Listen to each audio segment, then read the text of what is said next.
and Outreach Manager here at Windsor Historical Society. This is our first ever Facebook Live event, so bear with us if we have any technical hi, I think we just went live now. So, my name is John Mooney, and I'm the Education and Outreach Manager here at Windsor Historical Society. This is our first ever Facebook Live event that we've done, so please bear with us if there are any technical difficulties, if I came in late at the beginning of this. We're going to try to do our best here, and what we're doing here tonight is, this is an event that we've usually held twice a year. It's called our Historic Libations series, where we talk about drinks from the past, usually 1700s, sometimes we've done 20th century, and we usually have people come in, try 4 different drinks, and then we do a short presentation about the history of the drinks and maybe about the drinking culture of the time period. But we can't really do that now with social distancing and health advisories and whatnot. So what we thought we'd do instead is just give you the presentation portion of that event. And we did put out the list of drinks that we're showing you here tonight before. We put it out earlier this week, so you might have had a chance to go out and get one of these yourself to try at home. There's also some instructions on how to make pretty simple rum punch that's pretty authentic to the 1700s. But if you didn't have a chance to do any of that, that's fine. If you have a beer at your house, you can have that while you watch this. You can just sit there and not drink if you don't drink, or if you don't have anything. That's all fine, but we're just here to teach you a little bit about drinks of the past. This will also be up on our page after we're done being live, so you can rewatch it, or if you have to leave before it's over, you can come back to it later and see that. Also, our office manager, Sue, is socially distant from me in the corner of this room, and she is commandeering the chat window for this. If you click the link that is on our page for the live video, it should take you to a thing where you can ask questions. And at the end of this program, if anybody has any questions that you put up, I can answer a few of them. We won't want to take all night, but we'll try to do our best with that. So, the name of tonight's program is actually Historic Libations, Our Founding Fathers Bar Tab. And this is a little bit of a unique one for us, different than the past, because this is centered around a specific event in history. A couple of years ago, there was a bar tab was unearthed through research that was from the 1787 Constitutional Convention. If you don't know what that is, the 1787 Constitutional Convention took place after we had been a country for about almost a decade, and we had been under the Articles of Confederation, which was technically our first constitution. It wasn't working out so good. It didn't give enough power to the federal government and what was the Congress at the time. So they got together to revise the Articles of Confederation, but that actually quickly turned into creating a whole new constitution, which is our current constitution. So that's what happened in 1787 in Philadelphia at the Constitutional Convention, which took place from May 25th to September 17th. So we have this bar tab from a party that took place towards the end of the Constitutional Convention on Friday, September 14th. This is after they finished the final draft of the Constitution. It was 3 days away from when they all signed the Constitution, or most of them who attended signed it.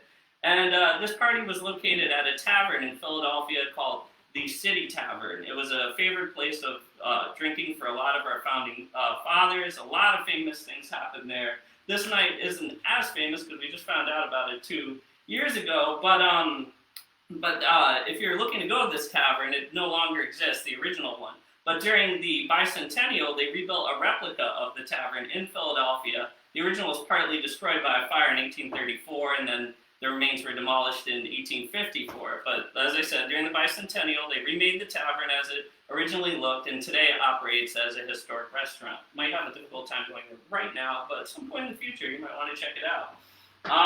So who was at this party that was happening? Well, it wasn't a lot of founding fathers, actually, despite what the title of this event is. There was one founding father there, who was George Washington.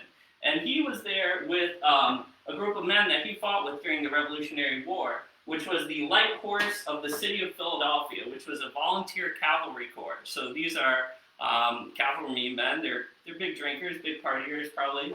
And this is them meeting up with their former commander. and it's a means for celebration, certainly. And as well as them, there were also 9 musicians, and there were 7 waiters who were at the event too, and they did their fair share of drinking as well. So, what did they imbibe? Well, they were tippling pretty hard. Tippling is a term from the 1700s for drinking a little too much, perhaps. So in total, they had 54 bottles of what is something called Madeira wine, which we'll talk about. They had 60 bottles of claret, which is another type of wine, 22 bottles of porter, a type of beer, 8 bottles of cider, fermented hard cider, 12 bottles of something they call beer, which is has a little bit of a different definition than we do today, but it's beer, and 7 bowls of punch. So that's a lot of alcohol, even for the amount of men who were there, who was a considerable number of men. But they also had some other things on this bar tab that they found, which were cigars that they were smoking that evening, some candles that they paid for, and a couple decanters and glasses and tumblers that they broke. We have our own decanter over here, so we're not going to smash this one, but they were accidentally doing that, maybe on purpose, who knows. So they had a lot of food. They had relishes and olives and all sorts of beer, so it was quite a place to be. I mean, George Washington was certainly he was the most popular person in the country at this point. It was almost seen as inevitable that he would be the new president, which is a created position under this new constitution. He was the obvious choice for that. So they were partying with this celebrity, basically. And just to connect to the name of this event, which is the bar tab of our founding fathers, a similar night of revelry was held about 3 days later after everybody signed the Constitution. That might have even been a bigger party because you had everybody there. That was the big names in our country. And we don't have any evidence of what they were drinking at that night. We don't have a bar tab from it, but it's likely similar to the stuff that we're going to show you here. So let's start going through the different drinks that they would have had at this party here. We have 6 different things on that bar tab that we're going to talk about. And the first one of those things that I want to discuss here is actually this one, which is called Madeira Wine. So this is a type of wine. This is actually early America's most popular wine. It's not too popular today. If you watched our YouTube videos, you might have seen me do a short clip on the history of Madeira wine. We'll get a little bit more into it now. So what is Madeira wine? Well, Madeira wine originates from the Madeira Island, which is off the coast of Spain as you're headed out to the Atlantic to cross to come here, which a lot of ships were during the 1700s and even earlier than that. So English ships that were heading across the ocean would have been stopping at the Madeira Island to restock and resupply before they headed across. Now, typically, English law said that you could only bring alcohol from English ports to other English colonies, but they made an exception for Madeira. The Madeira Islands, they originally produced sugar, which is a popular luxury commodity of the period, but later they switched over to these vineyards. And one of the problems that they had with bringing wine across the Atlantic is that there were a lot of temperature changes that were occurring as you went through the tropics and things like that. So the wine it can keep for a long time, but it doesn't deal well with temperature variances. So it's hard to transport wine here. So what they started doing in Madeira is adding distilled liquor to it. First, they started adding distilled sugar to it, which would be kind of like rum or cachaça, what they drink in South America and Brazil, which is distilled alcohol made from sugarcane. But then later on, as they started having vineyards on the island, they started using brandy, which is distilled wine. So they add some brandy, which is just basically stronger wine, to their wine, and that helps it stay good throughout the trip, because the more alcohol you have in it, the more preserved it will stay. So right here, you can see this glass of Madeira, and let me hold it up the screen, so you can see how dark that is. So the reason it gets dark like that is because when they were shipping Madeira across, it's in these wooden barrels, and it's picking up a lot of the flavor from the wood, and it's darkening the color of the wine. And then what they were finding is some of the wine would get over here, but then it would not be sold, and it would end up going back to Madeira. And when it got back to Madeira and they tried the wine, they realized it tasted a lot better after it had gone on the ship voyage across the ocean. and back than it did when they first produced it. So basically, they're aging the wine in the barrels with the alcohol in it, and it's mellowing out that alcohol flavor. So then they started doing this on Madeira itself. They started using a process of heat aging, where they would just they would have the sun cause it to mellow the flavor and change it. There's a term for it that I'm looking for right now. Estephume, I believe it's called. Let's see here. Might not be able to remember exactly how to pronounce it, but the idea is that they were heat aging it, and then it exploded in popularity once they found out that if you put it in the sun, you bury it in its hot sands in the island, things like that, that it results in a much better flavor. So this caught on in the British colonies. It's a lot easier wine to ship over here, so it's a little less expensive maybe. And the founding fathers loved this stuff. They toasted to the Declaration of Independence with Madeira, and they also toasted to the Constitution with Madeira at that party and at the one the party at the after the signing, and the one that we're talking about right here that we have the bar tab from. So they were really into Madeira. So after the American Revolution, you're kind of locked out from the British imports there. There's competition from French and Spanish vineyards that led to a drop in the popularity of Madeira wine during the 19th century. It also, the American Revolution changed a lot of taste in alcohol in America. We moved away from a lot of British standards and we created our own, like American whiskey is another one. But so we moved away from a lot of these things. But so what we have here, and what I want to show you, is this is our modern equivalent for what they would have been drinking back then. This is Sandeman's Fine Rich Madeira. We tried to pick out drinks that were easily available and not like extremely expensive or anything. Very affordable, actually, we tried to go. So this is about a $15 bottle of Madeira, and it's a very good entry-level Madeira. It actually tastes really good. You probably never tried it before unless you're into fortified wines. It tastes similar to a dry sherry, which is also not a very popular style of wine, so you might not have tried that. Kind of like port wine, some of it, but it's more of a white wine flavor. It has a very unique flavor, actually, but it's really good. So let's I'm gonna have a sip. Delicious. So if you're looking to explore what the founding fathers' favorite wine was and what early America's favorite wine was, $15, not a bad way to start this new journey into a historic world of alcohol. So that brings us to the second drink that we're going to talk about, which is another type of wine that you probably are way more familiar with, but maybe not by this name. This is Claret. So here's a glass. What is Claret? Well, Claret is red wine from Bordeaux, which you might have a hard time seeing that label, but this is a Bordeaux blend of red wine.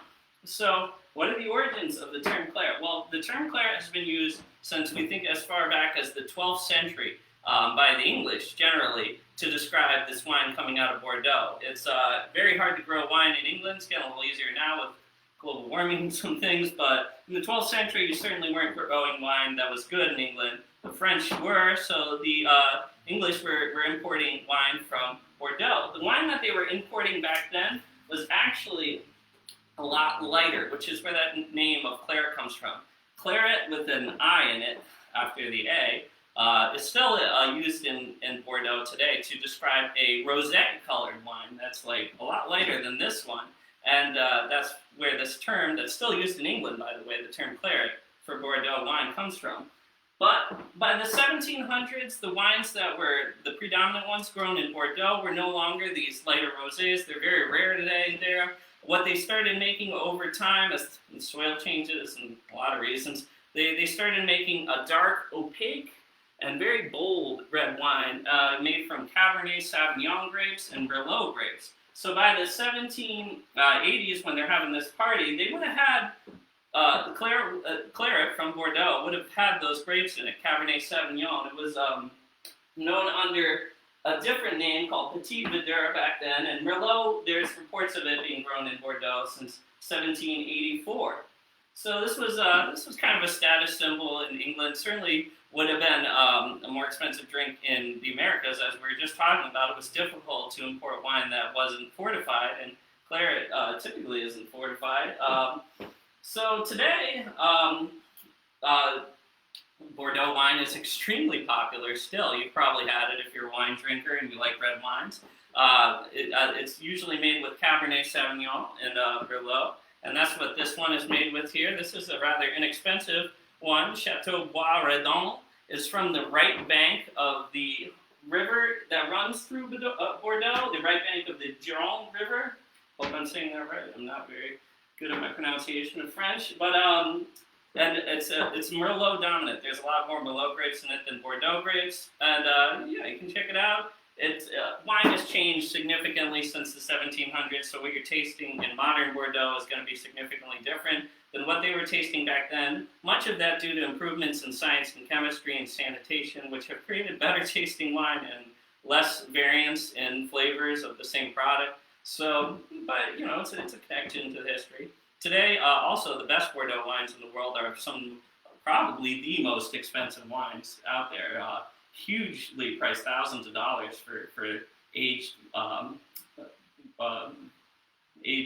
varietals of the most expensive wines out there. Put it that way. All right.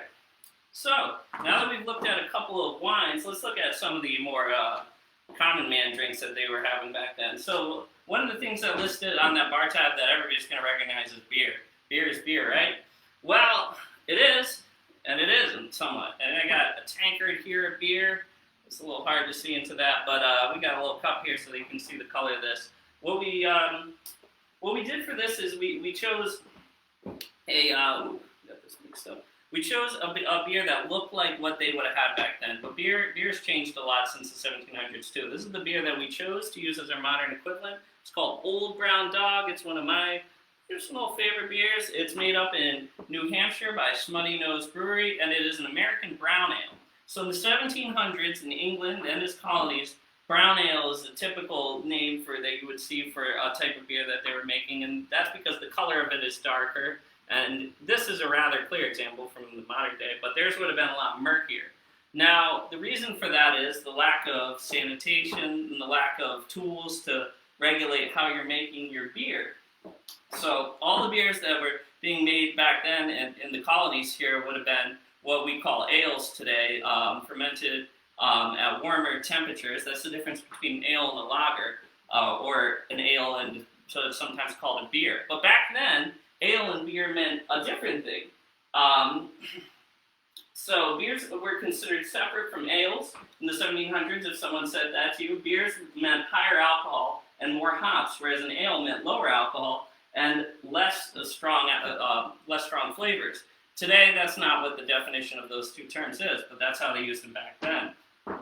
So, until the development of sanitation practices in the 19th century, all beer would have had a pretty funky flavor. If you've tried sour beers today, that's what's going on there. Is they're letting in all sorts of outside bacteria. They didn't have stainless steel brewing tanks that closed off from all bacteria. They had open brewing tanks made of wood and different things, and it's letting in all sorts of bacteria, and you're going to get these funky flavors from it. So really, this beer isn't going to taste a lot like what they were drinking in the tavern in the 1700s, but you can try sour beers and get that sort of flavor. The sour beers you try today are very intentional in what they're putting into them sometimes. There's some wild ales where they let just anything happen. But if you're looking for that funkiness, that's where you'll find it. But this beer looks like what they were drinking, and technically is the same sort of style name. And it's delicious. So I just want to repeat, if anybody's just joining us right now, we're doing a Facebook Live event for the first time. It's based on a night of revelry that George Washington had with a cavalry corps in 1787 at the Constitutional Convention. They were towards the end of it, so we're going through the drinks that they were drinking then. So we have another beer here. So we talked about beer, or brown ales, what they were making back then. But this beer here is porter. This is the beer of the 19th century. If you walked up to someone, got in your time machine, you went back in the 19th century, walked up to somebody and said, hey, think about beer. This is the beer that they'd be thinking of. It's something very dark, like that. So, porter beer is sort of the evolution of brown ales. So in the late 1700s, you have a bunch of different beers being made, and they're all over the place. You really couldn't define them well. You're using malt and barley generally. One thing I forgot to mention about brown ales now I'm thinking about it, and what they were making for beer here in the colonies, is that they weren't always using barley and hops. Sometimes, a good number of times, those things weren't available. So here at Windsor Historical Society, we have somebody's home recipes for beer and one of our older primary sources. And they talk about just sticking things like molasses, persimmon, any kind of fruit or thing that had sugar in it that could ferment. They would make beer from that. And they would add sort of different flavorings in place of hops, or maybe with hops. They would put spruce in beer. They would put all sorts of things like that. So we have some molasses here. And these beers probably weren't very good. There's a reason that we use barley and hops today. Putting different ingredients like that, you might think of, oh, well, there's pumpkin beer today. Well, that's more like pumpkin spice beer. When they put pumpkin to brew their beer, they were fermenting the pumpkin. And unless you put a bunch of spices in it, I'm going to guess that it's not that good. I've never had a pumpkin fermented beer, and I don't ever want to. But porter beer is made with, generally, barley and hops. And what this was England's beer. They distributed this throughout their colonies, which is why it was the typical beer of the 19th century. So there were a few developments that happened after this party in the 19th century that really led to this being popular. You had scientific inventions like the thermometer, which actually is from the 1700s and 1760. This allows you to keep consistent temperatures while you're brewing. Very important for making a consistent product. The steam engine is invented in 1785, before it ends up driving trains and things like that. They use it to boil water and they use the steam power for all sorts of purposes when you're brewing. Allow brewers to mill massive quantities of grain quickly, heat mash water, mix and stir mash, and pump beer. Beer production became 10 times faster because of the steam engine. And breweries had to buy these immense warehouses where they could store all their porter beer that they were making. The hydrometer, or the saccharometer, it's a hard one to say, measured the amount of dissolved sugar in a solution. Breweries realized that pale malts fermented better than the brown malts that they had been using to make these early brown ales. They began using mostly pale malts, which they needed less of, and some brown malts for flavor and color and things like that. So this is the first beer exported around the world. Russia, India, Australia, and North America. It was drank all over there. The beer that you probably think about today, lighter beers, they didn't come until the late 19th century, when you had German immigrants bring their lagering practices, and tons of industrial revolution technologies helped make those beers. So porter beer. All right. So we got one other common drinking drink before we get over to our punch over there, and that is cider. Cider is the simplest thing to make. All you need is apples. You get some apple juice or apple cider out of it, and you just let it sit and it ferments, and then you get cider. I also forgot to mention too. Sorry, going back a little for that porter beer. Where we get the modern variation of our porter beer is from Back East Brewery, which is over in Bloomfield. It's the local brewery. They've always been great to us. They're a great place to go, and they have a great porter. It's award-winning, actually, I believe. So check it out. They just redid their whole brewery. If you live in Connecticut and around this area, go there. But back to cider. Sorry. So cider, as I was saying, it's very easy to make, and that's what made it so popular in the colonial era. Cider was extremely popular in America all the way up to Prohibition, actually, when they got rid of a lot of cider mills and things, and they never really came back. Now it's kind of coming back in the 21st century, but anyone could make cider back then. Johnny Appleseed, the story about that is actually about him planting apple trees, not to eat apples, but to make hard cider from. So it's pretty simple. Another variation of cider was Applejack, where they would take the hard cider and they would freeze it, and then they would remove the ice, and you would have distilled hard cider, basically. So a very simple and very American drink. You can make cider from other fruits as well as apples, and they certainly did. It's one of the reasons that they actually brought fruit trees to early America, and Massachusetts colony, and Connecticut as well, is to make hard cider from. Very important drink for the colonists, and a good drink today. And the example that we have here is an English hard cider that we picked out. It's an easy to find one called Strongbow. It's dry cider. Cider would have been dry. People in the colonial era, if they tried our sweet, non-alcoholic ciders, they would have been probably disgusted by them. There are plenty of local ciders too. Lyman Orchards makes a great cider seasonally, and there's Yankee Cider Company down East Hampton. We've had them both here at a drink event in the past that we did specifically on cider. So, let's talk about one last drink here, rum. Rum punch, specifically, that we're making. So where does punch come from? Well, the term punch is thought to maybe originate from the Hindi word for punch. I'm not exactly sure how to say it. I'd probably just destroy the word, unfortunately. But it's a word for five, which might be because there are 5 ingredients in punch, which are alcohol, sugar, citrus, water, and tea or spices for traditional punch. It could have also originated from the word puncheon, which is an English description for a certain size of barrel for shipping alcohol. So that's pretty plausible. So the concept of punch was introduced to England from India. You might not have realized that, but the tea in it is also coming from India and from Asia, so that's why. Originally, punches were typically made with an alcoholic base of wine or cider sometimes, but as you get to the 1600s, you get rum punch because rum became pretty popular after it was developed.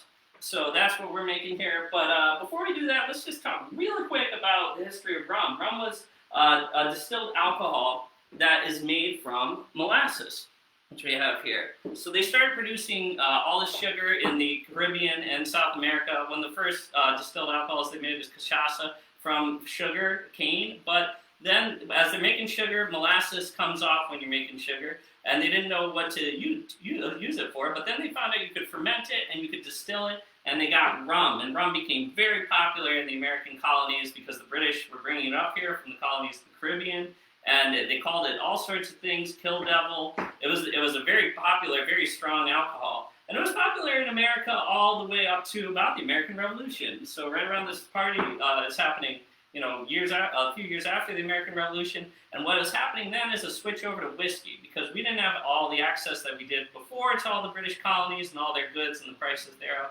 And a lot of people in the interior, the frontier of our country, were already making whiskey because they had corn and rye and things like that to distill. They didn't have the access to the molasses that was being shipped up on the coast. So that's how we transitioned from rum to whiskey.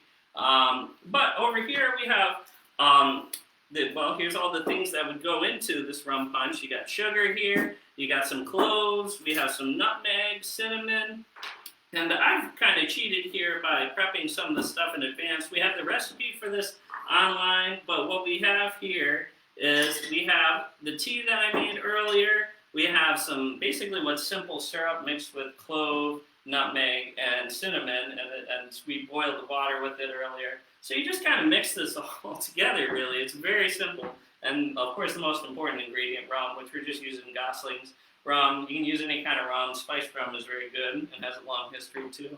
But you're just going to kind of pour your tea in, which is your base of water, and the spices in it. And I'm just eyeballing everything, which is kind of what they would have been doing back then. So feel free to adjust our recipe that we posted on there to whatever your tastes are. So you're going to pour a little bit of the sugar and the spice, go less on that, obviously, than the tea. It's going to be pretty strongly sweet. There's about a cup of sugar in there and 2 cups of water. And I'm just going to put a little rum in because there's nobody really drinking this except for me to try here. We'll throw a nice drinks event after all this social distancing and all stuff is over, and you guys can try some of our drinks maybe in the winter. But for now, throw some ice in there. Ice might not have been available in September in 1787, but they did preserve ice during the warmer months of the year. What you'd have is you'd have ice boxes, or you dig holes in the ground, caves and things like that, and you'd cover the ice in hay, use large quantities of it, and it would help it keep. So if you're a rich man, or you're George Washington, or you're the city tavern, you might have supplies of ice available. Ice makes things taste a lot better, so I recommend using ice if you're making this at home. So we have our punch here. I didn't stir it very well, but I'll stir it up and try it. And this is our final drink here. So, and let's see if this is good. Yeah, that's very good. Yeah, so punch is meant to be made in large quantities. Eventually, they kind of did individual portions of punch, which is kind of where you get the origins of the sling, which is just sugar, water, and alcohol, and that's the origins to another drink called a cocktail, which we've talked about in previous programs, and I'm not going to get into.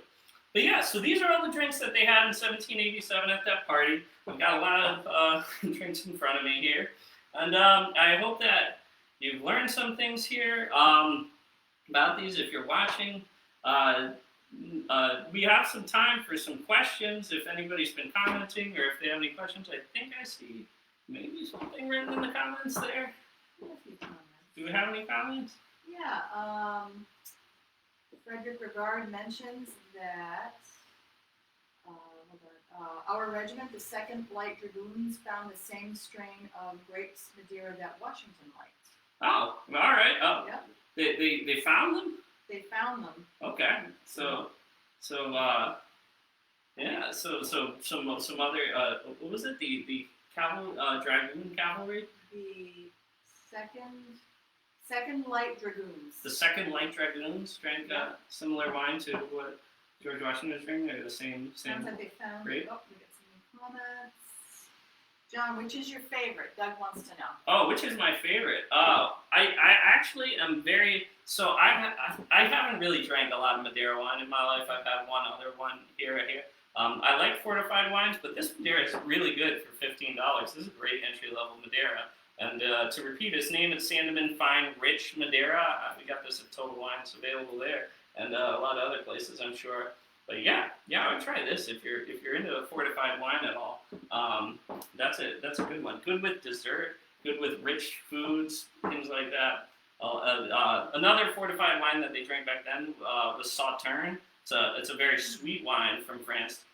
For a very long time throughout history, sweet wines were the most expensive and desired wines in the world. Hungarian Toki and Sauterne from France, and port wine. The English love port wine from Portugal, and also sherry from Spain. As a matter of fact, they went in and bought most of the sherry vineyards in the late 19th century after the phylloxera outbreak, which ruined most of the vineyards in Europe. And we actually had to import our vines to Europe, which they fused onto their remaining plants, and our vines were resistant to the phylloxera, and we saved Europe's wine industry. They can thank us later someday. Any other questions? I also like beer. Porter beer. This porter beer is excellent. Can't talk about how Back East is awesome. They make great beer. I like this beer. I picked all these things because I like them. Never really drank Strongbow that much, but it's a widely available cider. Don't drink much rum, but I love Bordeaux wine. Enough about me. Are we? All right, no more questions? Okay, well, I would like to thank anybody watching out there for watching this live. We're going to put this on our Facebook page as a video so you can watch it anytime. If you leave comments after, I'm our social media guru here, so I'll try to answer your questions if you just write them under the video. Thank you all for bearing with us in this grand experiment of Facebook Live. I don't know what our future plans are, but who knows what's going to be happening in the near future with the way things are right now. But we might do this again, so keep checking in for new stuff. And by the way, I also want to say that we are officially reopened. If you haven't seen our Facebook post from earlier today, for our usual hours, which are 11 to 4, Wednesday through Saturday. So come on by. Our house tours, you can't come in here. Our house tours are closed for health reasons right now, but you can come into our galleries and our lobby and our research library. So we hope that you'll check us out. Got a quick question from Doug. One quick question. Yeah. Did the founding fathers do any damage to the tavern? Well, they broke the decanters. The question was, did the founding fathers do any damage to the tavern? They broke the decanters and the wine glasses, but that's like par for the course. There's over 50 guys there, and they're all drinking heavily. The musicians were drinking. They had their own separate bar tab. The musicians drank a bunch of bottles of Madeira wine and other things too. So this was a rowdy night. I'm sure something got broken. Probably no one wanted to talk about it because George Washington was like only the most popular person in the entire colony. So you didn't want to say, man, he got so wasted last night. But, you know. All right. Well, thank you all for watching. I'm signing off now. Actually, hit the... All right. Bye, everybody. All right. I didn't realize this was